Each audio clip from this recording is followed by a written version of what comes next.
convidar os irmãos a abrir a palavra de Deus em Neemias. Nós, aos domingos, nós temos vindo a falar sobre, demos o título, trabalhar este tema, Mãos à Obra. E estamos a estudar o livro de Neemias. Neemias, estamos a ver cada domingo um capítulo. Falámos no capítulo 1 que Neemias ele recebe a notícia que a sua cidade está destruída, o templo está destruído, o povo está nas dificuldades, na pobreza, muita miséria, e ele chora, ele clama ao Senhor, ele jejua, e ele ora com esta disposição de fazer alguma coisa. Ele está ali na presença de Deus há algum tempo. Deus coloca no seu coração de fazer algo, há um peso sobre a sua vida para que ele faça algo. Então isso vemos no capítulo 2 que Neemias fala com o rei, abre o seu coração para o rei dá-lhe autorização. Ele era copeiro do rei, vivia a 1000 quilómetros sensivelmente de Jerusalém, lá na Babilônia. O rei dá-lhe autorização para se ausentar lá do seu trabalho, do seu serviço. O rei não só dá-lhe autorização, dá-lhe os materiais, ajuda nesse projeto. Ele, capítulo 2, vimos também que ele faz a viagem, não é, até a cidade. Ele dá uma volta por aquela cidade, não é? Está 3 dias a descansar, mas depois vai visitar a cidade de noite, às escondidas neste sentido, sem dar muita alarido, a ver como é que realmente as coisas estavam. E ele de facto é confrontado com aquela dura realidade. Ele chama os seus irmãos, chama aquele povo, e ele convoca-os a: vamos nos juntar, vamos reconstruir os muros, vamos lá levar esta obra para a frente. Então no capítulo 3 eles lançam mão à obra, eles começam a obra. No capítulo 4 vimos que, claro, como todas as coisas, sempre há oposição, e eles enfrentam uma oposição externa, enfrentam a oposição interna. E, diga ao irmão lá, chegamos ao capítulo 5. Neemias capítulo 5, e o título desta reunião de hoje, a mensagem, é A Nossa Responsabilidade. E vamos ver isso através de Neemias capítulo 5, verso 1. Foi nesta altura que se levantou um grande clamor de protesto entre o povo. Homens e mulheres contra certos judeus ricos que o exploravam. Diziam: não, nós temos famílias numerosas, precisamos de mais alimento para sobreviver. Outros diziam: empenhamos os campos, as vinhas, as casas para conseguir alimento em tempo de fome. Alguns nem isso podiam fazer, pois tinham já dado tudo o que possuíam para poder pagar os impostos ao rei. Somos irmãos, filhos, e os filhos deles são iguais aos nossos, protestava o povo. Porque é que haveríamos de vender os nossos filhos como escravos para conseguir dinheiro para viver? Vendemos já algumas das nossas filhas e não arranjamos dinheiro para as redimir, pois as propriedades que tínhamos foram empenhadas. Pai, obrigado, Senhor, por tudo aquilo que estamos a viver nesta manhã, e te pedimos, eu te peço, Senhor, usa-me. É com temor que nós olhamos para a Tua Palavra, lemos a Tua Palavra e te pedimos a Tua direção, Senhor. Que eu seja um instrumento nas Tuas mãos para partilhar o Teu coração nesta manhã, Senhor. Em nome de Jesus, em nome de Jesus. Amém. Neemias enfrenta um problema de injustiça social. O que é que está aqui a acontecer? Ele foi para lá e as notícias eram que tudo estava destruído, o povo estava a viver na pobreza. Então havia um tempo de fome, um tempo de crise, um tempo de dificuldade. E quem é que estava a viver isso? aqueles que já tinham ido da primeira leva e da segunda leva. Lembram-se que Esdras, não é? Fala sobre Zorobabel, que foi com um primeiro grupo para restaurar o templo. Depois Esdras foi com um segundo grupo, anos mais tarde, para restaurar a lei, falar da lei de Deus, levar as pessoas a viver de acordo com a lei e não de acordo com as suas vontades. Então toda essa gente, eles estavam a viver mal. Eles estavam em dificuldades.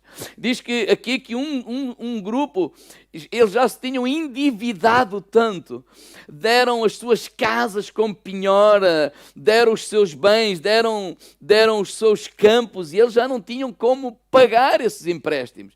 Diz aqui que os juros já eram elevadíssimos, eram exorbitantes. E a revolta foi tanta porque eles chegaram ao limite, ou já iam para além do limite. Eles se revoltaram tanto com aquilo que estava a acontecer, porque havia aqui famílias que já tinham dado as suas filhas e agora não, para pagar contas ou serem escravas, e agora não tinham dinheiro para ir restituir de volta, para ir buscar de volta. Então eles estavam na miséria total e eles estavam a viver todo este drama. E pior ainda é quem é que estava a explorar? Os próprios irmãos. Judeus ricos é que estavam a explorar estas pessoas. Ou seja, não eram os seus inimigos, eram aqueles próprios. Os judeus aproveitaram-se do sofrimento alheio para enriquecer mais e mais e mais e mais. É uma bola de neve. Eu tenho uma dificuldade, eu preciso de 10.000 euros. Aqui alguém ao lado diz assim, ok, eu dou-te os 10.000 euros e eu estou tão aflito, tenho uma semana para resolver, nem penso bem porque tal, ok, eu empresto os 10.000 euros e daqui a 3 meses tu dás-me 15.000. E eu, como quero resolver o problema desta semana, eu concordo com isso tudo, porque eu preciso resolver este problema desta semana, então tomo os 10 e daqui a 3 meses eu agora já devo 15. Disse, eu não tinha como pagar 10, agora imagino como é que eu tenho como pagar 15. E isso é uma bola de neve que infelizmente muitos vivem nos dias de hoje. Também, não é só um problema nos dias de Neemias. Então o problema era o quê? Fome, seca e exploração. E por trás da exploração o que é que está? O egoísmo, a falta de amor ao povo e, por conseguinte, esta indiferença, não é? Porque quem está aqui para ajudar o outro, ele não está a ajudar, ele está a explorar o outro. Ele está a usar do sofrimento do outro para tirar benefício. Infelizmente, no nosso mundo, ainda existe isso. Não é? No meio desta guerra, muita gente ainda está a explorar as pessoas que nada têm. Como é que Deus olha para isso? Porque no mundo empresarial, se vocês forem a uma palestra, vocês vão ouvir coisas mais ou menos como estas. Enquanto uns choram, outros vendem lenços. Então tu tens que vender lenços. Tu vais conseguir. Tu vais vencer. Tu vais ser rico. Não importa se estamos a explorar quem não tem nada. O problema é que o mundo empresarial nos ensina isso. O problema é que nós não andamos, ou não devemos andar, segundo o que o mundo empresarial diz, mas segundo o que a palavra de Deus nos ensina. O problema é que nós, como filhos de Deus, quem deve guiar, orientar a nossa vida não é o egoísmo. Não é este egocentrismo de eu vou conseguir, eu vou ter, eu tenho que aproveitar. Não têm sapatos, andam descalços, boa ideia, vamos lá vender sapatos. Não. A palavra de Deus diz, por exemplo, em Romanos 12:15, alegrai-vos com os que se alegram e chorai com os que choram. Ela não diz para vender lenço àqueles que estão a chorar. Diga ao irmão lá, diz para chorar com os que choram. Ou quando muito, oferece-lhe o lenço. Diga ao irmão lá, oferece. Então esta era a situação que Neemias estava a enfrentar. Ele era líder. E agora o povo está a vir falar com ele, tens que fazer alguma coisa. Qual é a proposta de solução de Neemias? Vamos ler, versículo 6. Neemias, ele fica muito zangado, diz assim: fiquei muito zangado ao saber tal coisa. Deixa eu só fazer esta pergunta: será que nós ficamos zangados com a injustiça? Ou ficamos indiferentes com a injustiça? Será que nós ficamos irritados, não para fazer mal, mas para fazer alguma coisa por aqueles que estão a ser injustiçados? Ou será que passamos ao lado e somos indiferentes àquilo que está a passar e até com esta mentalidade que pode passar por versículo bíblico, mas não é um versículo, quer dizer, é um versículo bíblico, não, mas não neste contexto, que é: oh pastor, cada um sabe de si e Deus sabe de todos. Não, ele ficou irritado. Por isso, depois de refletir, resolvi advertir os chefes e os magistrados. Ou seja, a irritação dele, a frustração dele com a realidade que ele estava a viver, o levou a fazer alguma coisa. Porque a compaixão sempre nos leva a tomar atitudes, a fazer alguma coisa.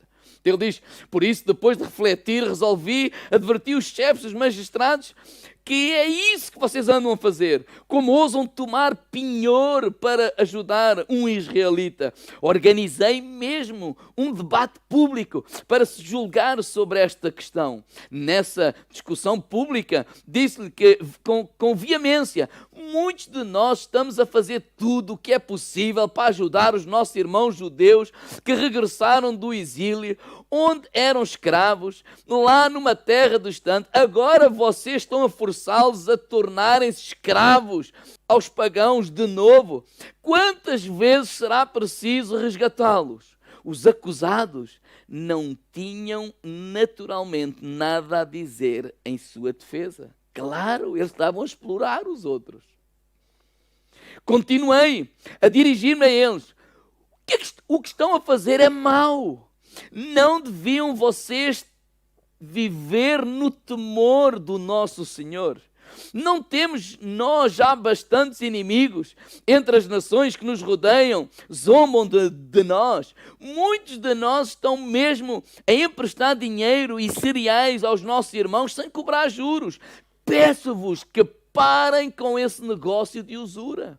Devolvem-lhes hoje mesmo os campos, as vinhas, os olivais, as casas, bem como todos os valores em juros que cobraram deles, a 100ª parte do dinheiro, do trigo, do vinho e do azeite.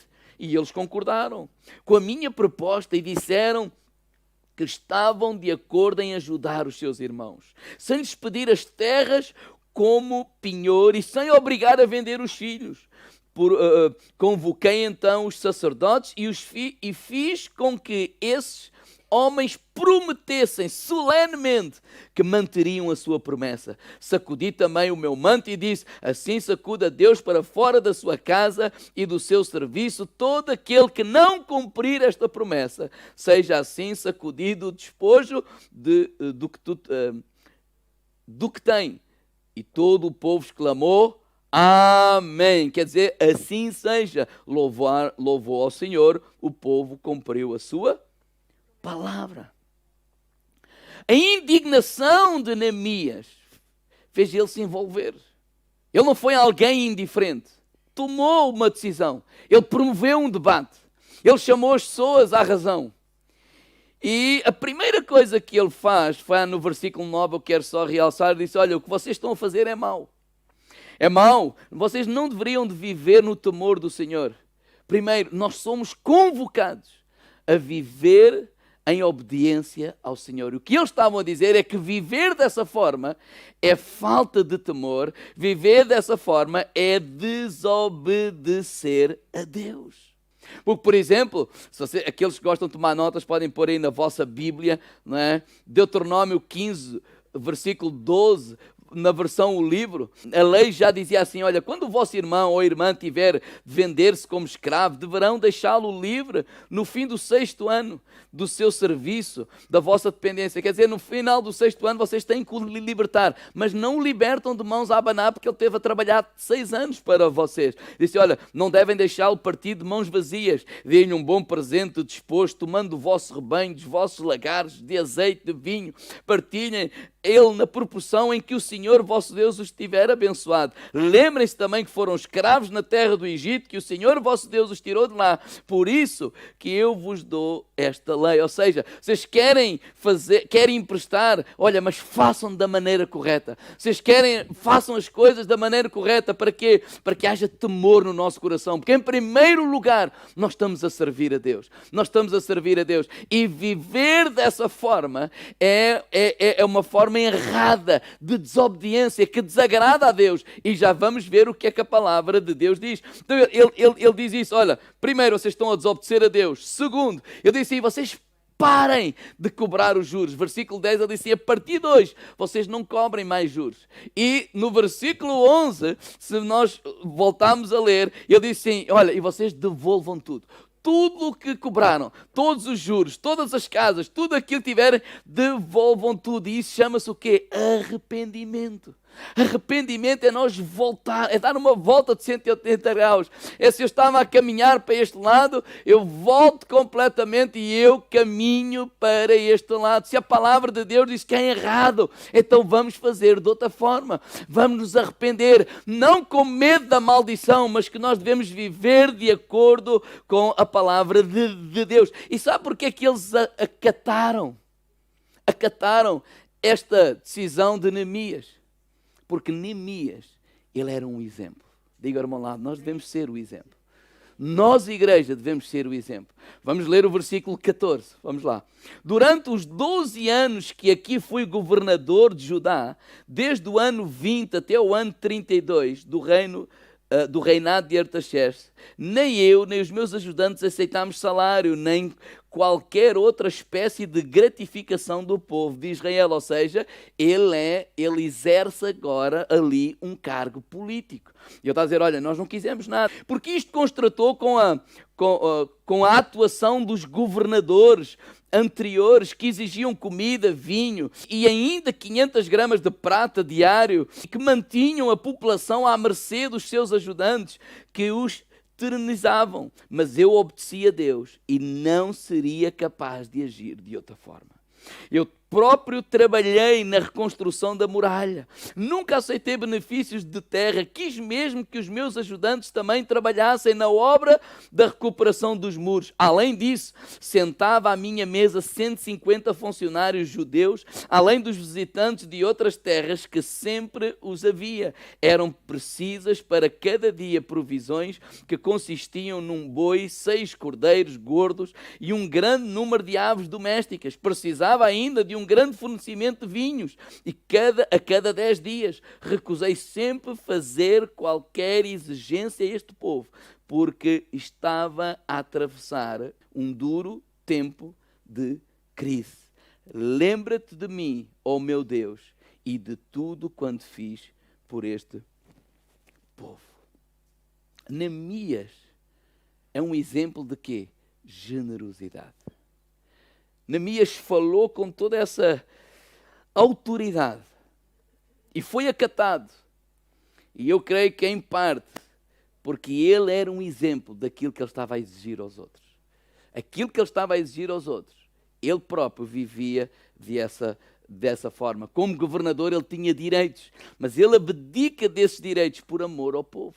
Ele abdica desses direitos porque ele via que o povo estava a sofrer um tempo de grandes dificuldades. Então, porquê que Neemias agiu assim? Primeiro lugar, por temor a Deus.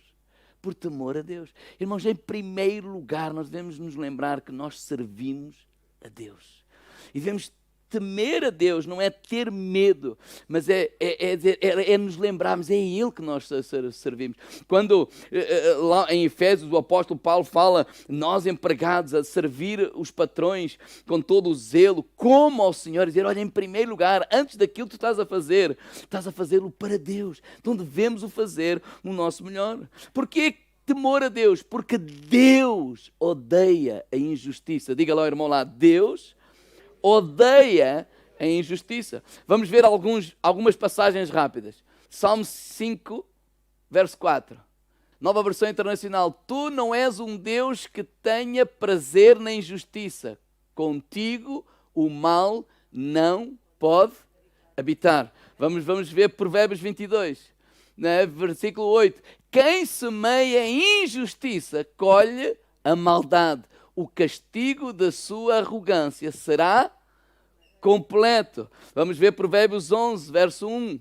O Senhor repudia balanças desonestas, mas os pesos exatos lhe dão prazer. Vamos ver outro versículo, que está em Provérbios também, 28:8, versão livre. Os lucros conseguidos pela exploração dos outros, através da avareza e usura, acabarão por vir parar às mãos dos que defendem os que foram explorados. Vamos ver outra passagem. Portanto, a ira de Deus é revelada dos céus contra toda a impiedade e injustiça dos homens que suprimem a verdade pela injustiça. Romanos 1:18. A igreja de Jesus, ela deve viver no temor do Senhor, porque Deus é justo e manda nós vivermos dessa forma. Como filhos de Deus, nós devemos odiar a injustiça.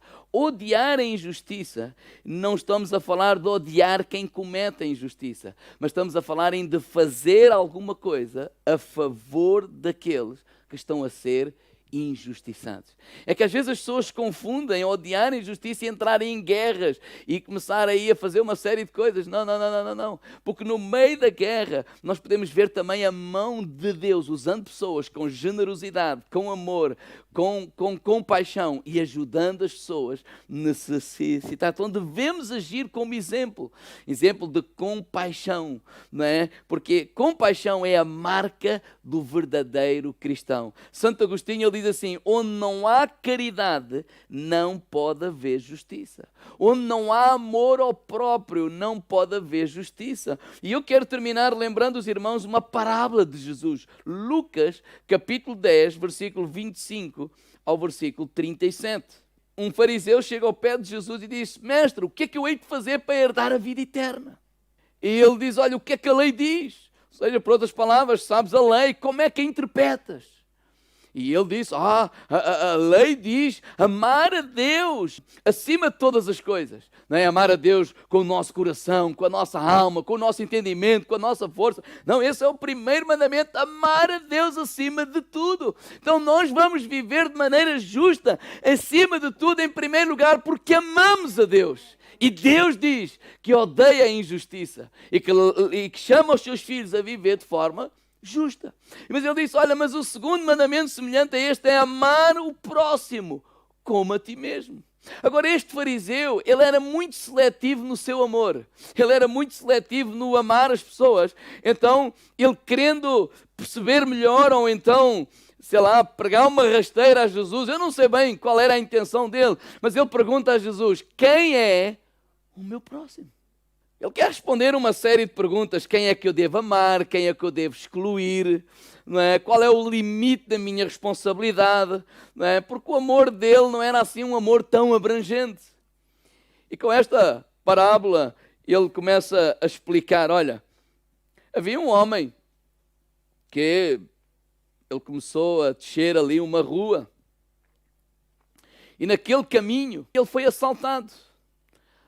Foi assaltado, bateram-lhe, o homem ficou ferido, ficou magoado, tiraram-lhe tudo, ficou lá deitado no chão como morto.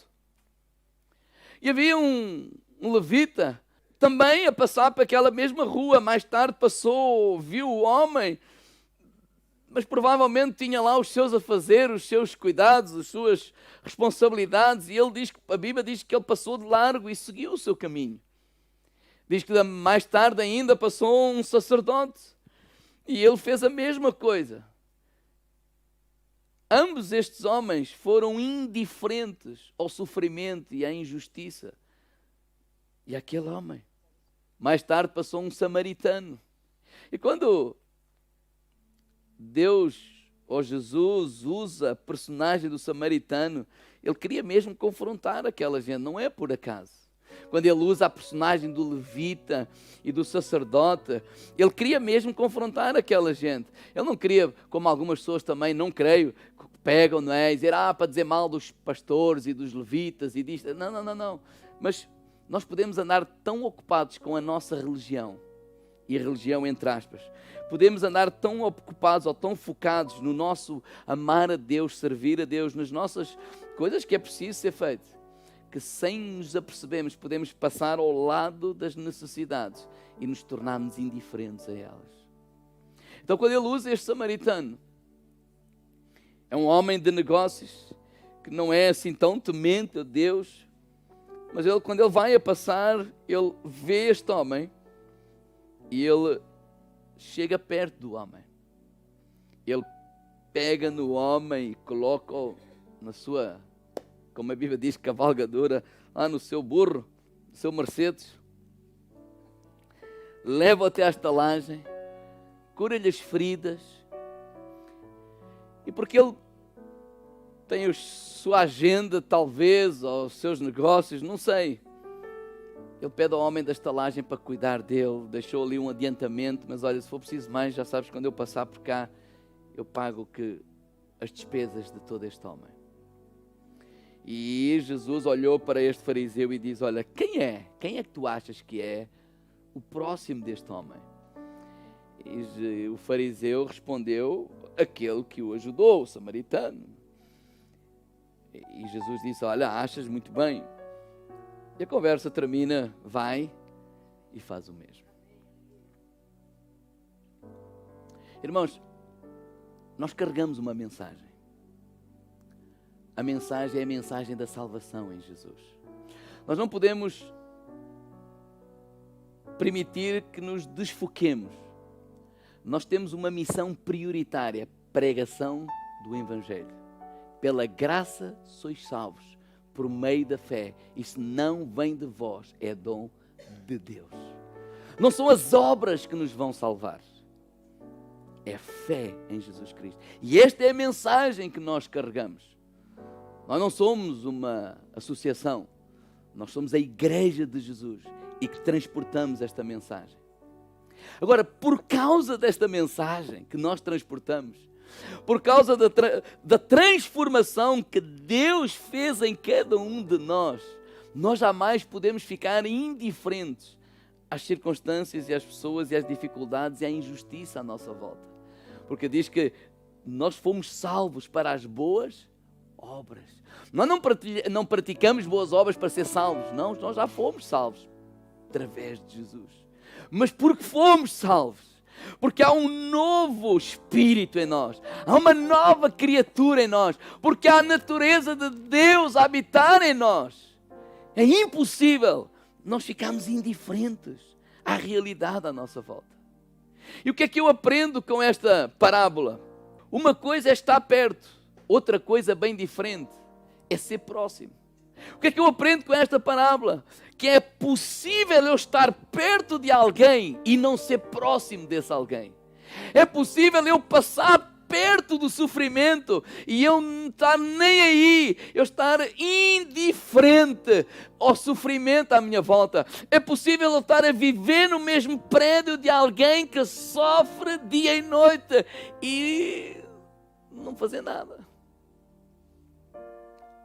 Ou então, quando muito, Senhor, ajuda. Quando na primeira lição, do ponto foi orar com a disposição de fazer alguma coisa. Senhor, É nós que temos estas duas compreensões, que a oração pode ir até onde eu não posso ir. A oração pode fazer o que eu não sou capaz de fazer. Mas Neemias não só orou, Neemias disse: Senhor, mas eis-me aqui, se tu me quiseres usar para ser resposta a essa oração, eu estou disponível. Eu estou disponível para alterar a minha agenda. Eu estou disponível para alterar a minha rota. Eu estou disponível para alterar tudo aquilo que eu estava a pensar, para me fazer próximo desse alguém que está em necessidade. Porque foi isso que aconteceu com o samaritano. E o convite de Jesus é que nós só nos tornamos próximos das pessoas que nós nos fazemos próximos.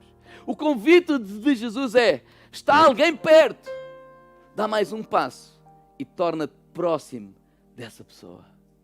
E serve-o em amor. Serve-o em amor. Agora, às vezes nós confundimos servir em amor com intimidade. Jesus não diz para trazer algumas pessoas para o meu círculo de amigos pessoais. Jesus não diz para trazer algumas pessoas e fazer eles os meus amigos íntimos. Não, Jesus diz para eu servir.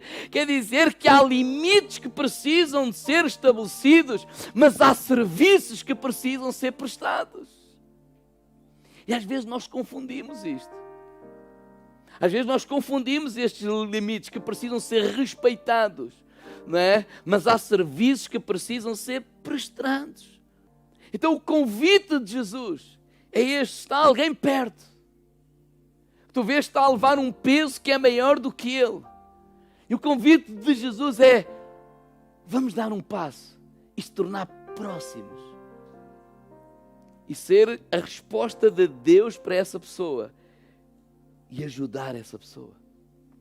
De uma maneira prática. De uma maneira efetiva. Quando eu estava a orar, a ler Neemias capítulo 5, a pensar sobre o que ia partilhar, a orar, a pedir a Deus direção, e uma das coisas que Deus colocou no meu coração para orarmos é que nós possamos ser esse tipo de igreja nesta cidade. Que nós, como igreja, em vez de termos os nossos sonhos e nós temos o sonho de fazer isto, nós temos o sonho de fazer aquilo, nós temos o sonho, possamos andar de olhos abertos. E dizer: Senhor, abre-me os olhos, porque às vezes eu ando de olhos abertos, mas estão fechados para as necessidades à minha volta. Mas que Deus nos possa abrir os olhos, e ao andar na nossa cidade e ao contemplar algumas das injustiças que nós presenciamos na nossa cidade, que possamos voltar a este lugar, em casa ou neste lugar, dobrar os joelhos, orar, jejuar e dizer: Deus, como é que nós, como igreja, o que é que podemos fazer, que atividades podemos desenvolver para tornar a vida destas pessoas menos injusta, para ser um canal de bênção para essas pessoas, para ser a tua mão, a tua voz, para sermos o teu corpo aqui nesta terra de uma forma efetiva, não esquecendo que nós não queremos só prestar ajuda, nós carregamos uma mensagem, que é a mensagem de salvação em Cristo Jesus. Mas que nós sejamos essa igreja, que nós sejamos esse povo, que nós sejamos essa igreja. Não, como eu tenho vindo a falar ultimamente, não é sobre mim, não é sobre ti, não é sobre os nossos sonhos. Vamos esquecer tudo isso. Jesus disse lá em Mateus 6,33: buscai primeiro o reino de Deus, todas as coisas vos serão acrescentadas. Quando eu digo esquecer tudo isso, é Deus sabe os teus sonhos, Deus sabe os teus desejos, Deus sabe os nossos anseios, mas nós não vivemos apenas para satisfazer os nossos anseios. Eu não quero viver com esta mentalidade: se há alguém a chorar, eu vou-me pôr a vender lenços que é para eu enriquecer. Não, eu quero viver com a mentalidade do reino de Deus.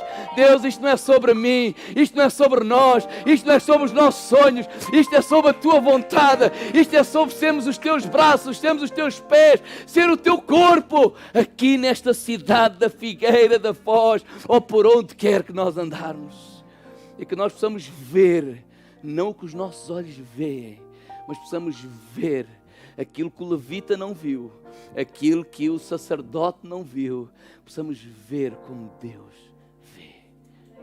Por isso é que ele disse: vai e faz o mesmo. Que nós não fiquemos contentes com a indiferença, que nós não fiquemos contentes: ó Senhor, ajuda, coitadinho deles. Então é o mais fácil de fazer. Mas se nós dizemos, Senhor, eu não sei como fazer, parece que não tenho até capacidade para o fazer, ou parece que não tenho dinheiro para o fazer, mas Senhor, eu quero fazer parte da solução. Quero ajudar. E às vezes nós temos esta mentalidade. Mas nós não temos dinheiro. Mas nós não queremos... Ou então queremos mudar o mundo. Mas queremos mudar o mundo, mas não somos capazes de mudar o mundo de uma pessoa. Como é que nós queremos mudar o mundo? Irmãos, mais uma vez, não vamos querer esta mentalidade de fazer para querer aparecer, nem para tirar fotos para pôr no Facebook. Nós não queremos ser muitos para... Não. Basta um. Qual é a pessoa que está perto de ti a carregar um peso que ele não consegue carregar sozinho e que tu estás a ver? E que tu possas dar um passo e tornar próximo dessa pessoa.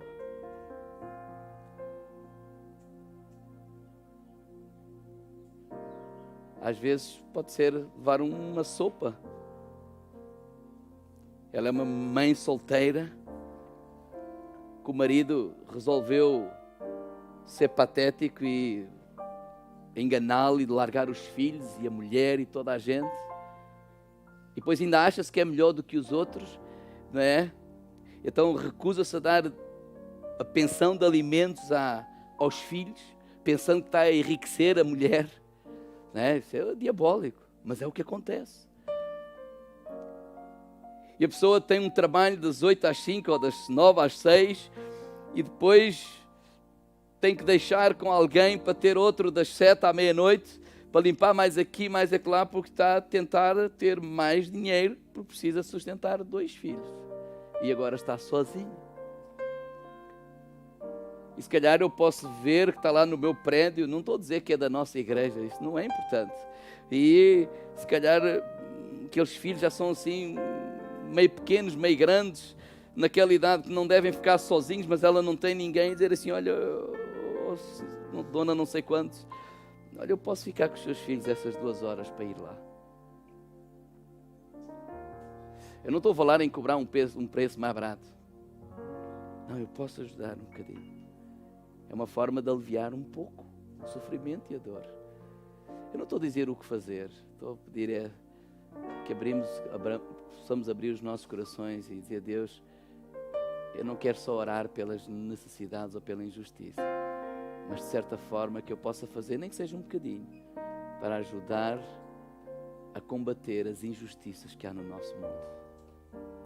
Semos esse canal de bênção. Semos essa igreja. Não estamos a pensar se vem mais gente, esquecer isso tudo. Não estamos a pensar, claro que eu vou partilhar o Evangelho com aquela pessoa. Certo, porquê? Porque eu tenho isto bem claro, eu carrego uma mensagem, nós carregamos uma mensagem. Eu não estou a dizer que ela tem que vir à nossa igreja, estou a dizer é que eu vou partilhar a fé em Jesus que eu creio, que me salvou. Agora isso é entre ela e Deus. Se ela vier, eu ajudo. Se ela não vier, eu continuo a ajudar. É partilhar. E fizemos cada um bocadinho.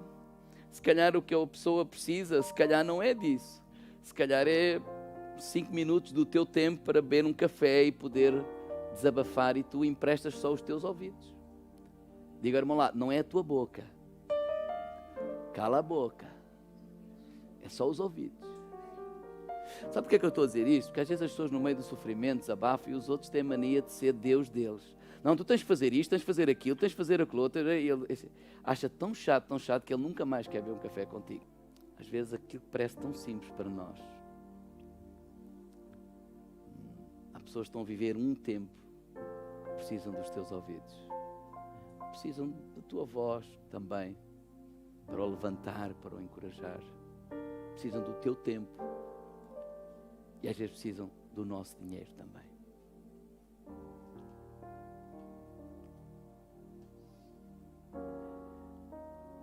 Eu oro que como igreja nós possamos chegar a esse lugar.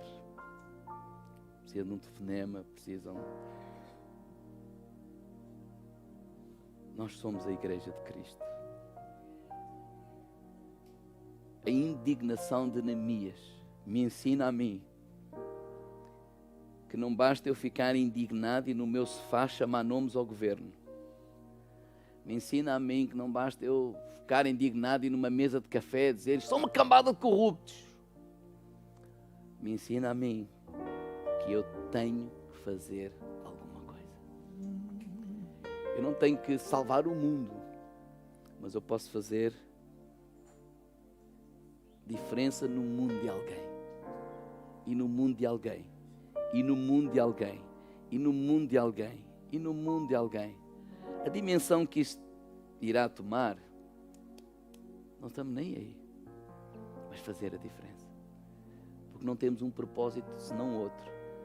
Viver de acordo com a palavra de Deus. Não queremos expandir a nossa empresa. Até porque não somos uma empresa. Até porque eu não concordo com essa frase. Se os outros estão a chorar, vende lenços. Isso vais ouvir noutro sítio. Nós aqui temos a Bíblia para nos orientar. Vamos ficar de pé.